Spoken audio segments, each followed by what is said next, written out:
Hello, everyone. Welcome to the Learning Forward Saturday show.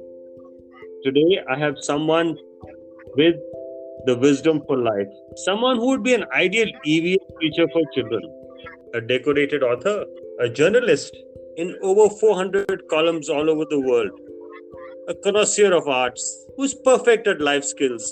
Yes, she does flower arrangement and knows a lot about it. Who has understood the sensitivity of a tea plant, who has compassion and empathy for the hands which grow our tea leaves, who has with her the art of life. I thought let's have a chai pe chacha. Welcome to the show, Rekha. Good to have you with us. I want Rekha to share with us why she's passionate about her quest for education and how this connects with her profession of being in chai. Thank you, Sandeep. Thank you so much for having me with you on the show and for saying all those wonderful laudatory things. But all I can say humbly is I am just a plain lover of nature. And that is what led me to really get into the subject of tea.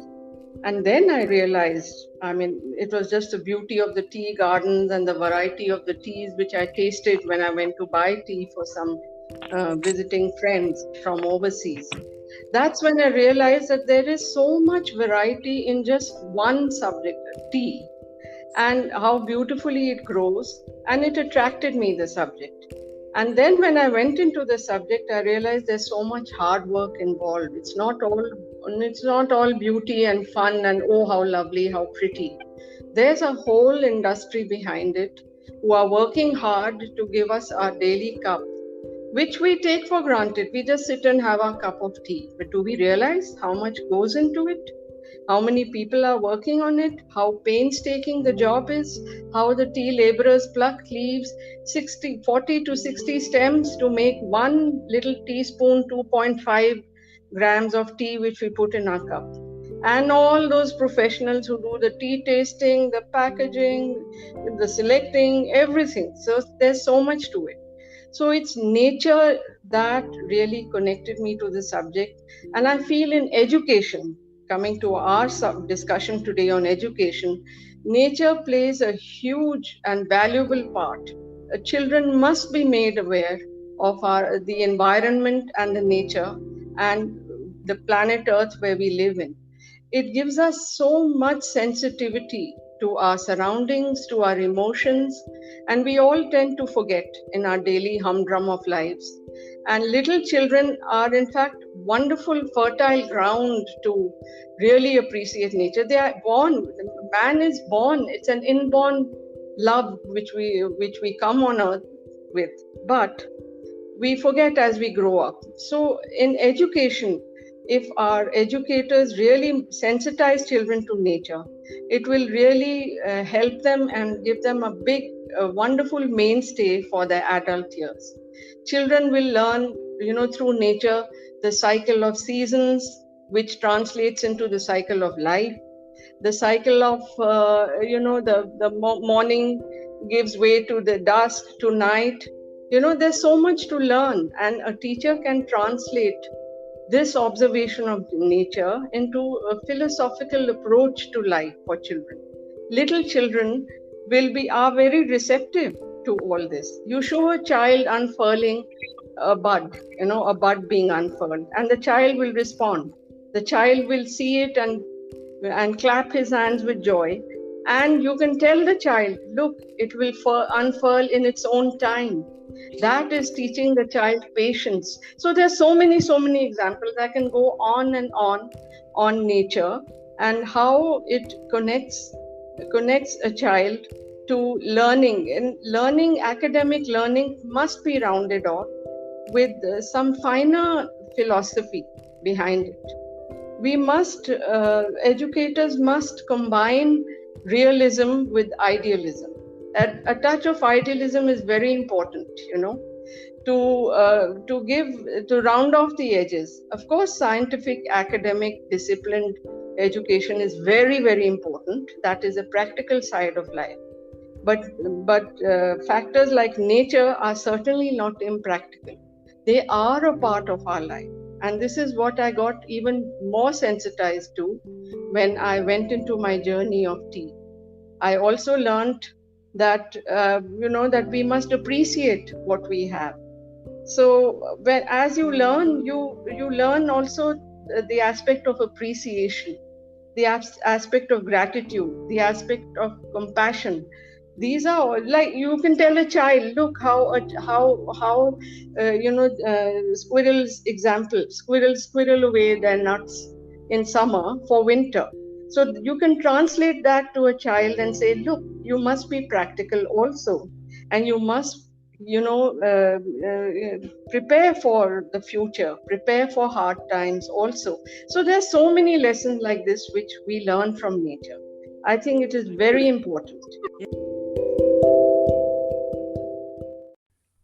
Please stay with us. We will be back after a quick commercial break.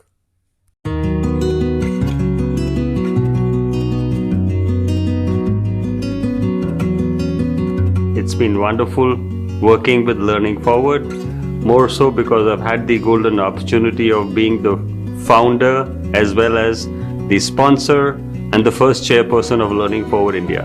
It was indeed an honor and privilege to stitch together the affiliate and bring in hundreds of people from all over the country as our members. In 3 years, we've come a long way. We have worked with a few dozen schools. What's most beautiful about Learning Forward is they are committed to raising the bar for the teaching and learning profession. And we as an affiliate strongly support that. And Learning Forward is but a natural step for everyone in life. Affiliate has to live by the spirit of Learning Forward. And John, not just be in design and policy, but in terms of purely connecting with the educators and helping them appreciate what they are doing. Affiliation is more about appreciating the spirit of learning. To understand the global implication of education, you must become an affiliate.